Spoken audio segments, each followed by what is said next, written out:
Hey guys, welcome back. We're at it again.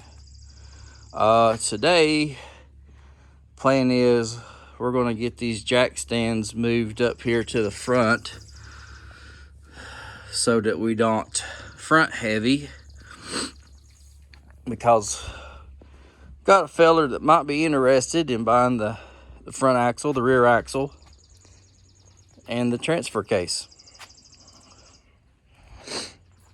So we're going to get these jack stands moved forward, and so like I said, so that we're not nose heavy when we take the weight off the rear.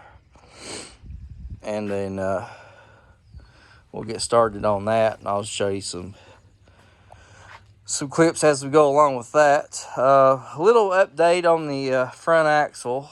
I do have a separate video all about the installation of this. The kingpin, or not the kingpin, but the castle nut, it's still fighting me.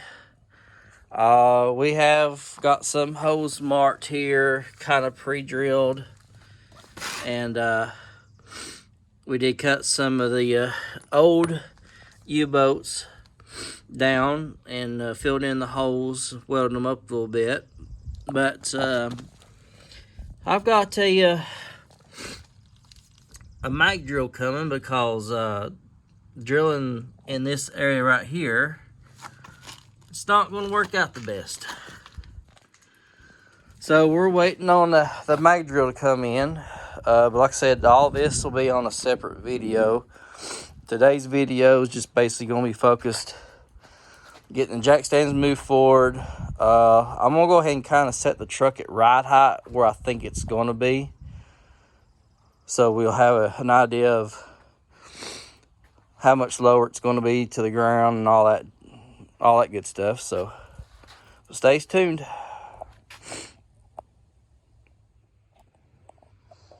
All right, guys, I've got the front end down low, but before I show you, man, this thing is going to look good when I get this thing done.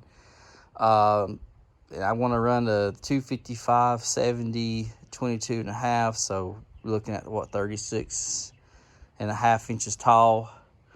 And I'm going to have about a 7-inch gap between that top of the tire and the fender. So not, like I said, I'm not going for the super low look, but about a medium low look is fine with me. But look at this, guys. She's sitting down there a lot lower than she was on a four-wheel drive.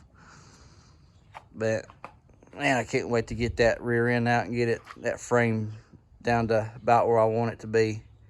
It's gonna look good. But I'll bring you back. We'll start working on that, getting that rear end out. Alrighty, we got the rear axle out. Wasn't too bad of a job.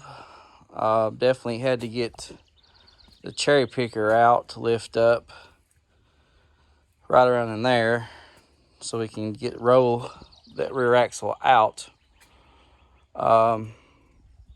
Dude got it up on some jack stands. Again, don't do this at home.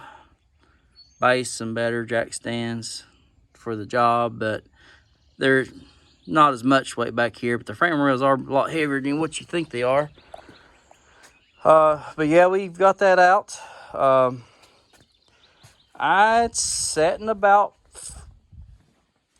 ride height, I think, at the moment. It's kind of hard to tell. It is about a degree higher in the rear, so it's probably about maybe 1.5 to 2 inches taller in the rear than the front. But looks like we may end up taking some of the leaf springs out on the bottom there, so that the Dana 80 can fit up underneath there. But we'll know more about that later once we start doing the install on that. But if we have to take out quite a few leaves, then we'll figure out some airbag for it to help it out when we haul stuff, or whatever we decide to do with it. That's not 100% sure yet. But this is the current status of it right now. So we'll start working on getting the transfer case out. Shouldn't be too bad. Like I said, I got somebody that's interested in the front and rear axle and the transfer case, so I'll get it knocked out and get all the linkages and everything for that. But I'll bring you back whenever we get that done. Well, we finally got the transfer case out. Man, what a job that thing was. Getting these bolts. These two right here were the troublesome bolts. These two and the other two on the other side was not bad. But yeah, it took me a while to get those out. And she's heavy as well. There's nothing light on this truck at all. But here we got the speedo cable that's attached to it. We got our high, low, and four-wheel drive levers. And that was the parking brake cable right through there. But we may keep that and reroute it to go with our Dana 80 and the brake setup that we're going to do with that. But yeah, looks a lot different in here now. A lot different. Weight reduction, that's what we need, even though there's no weight reduction in this thing. But as you can see, got it all out.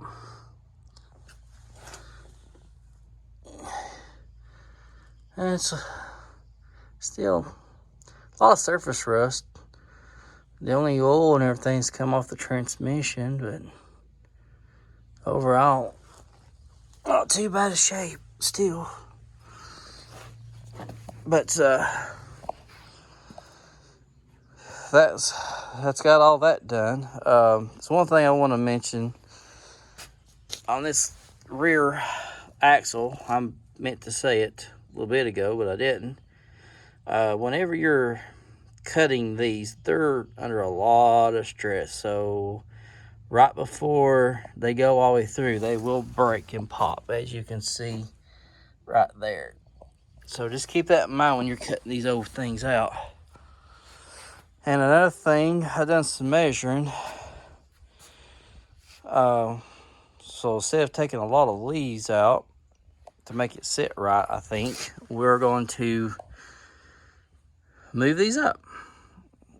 I'll have to re-drill this bottom bolt here in the frame. But yeah, we should be able to move this here to here, and that's going to give me about a 3-inch drop on the frame. So that definitely will come in handy if we need it. But I think we'll wrap this video up.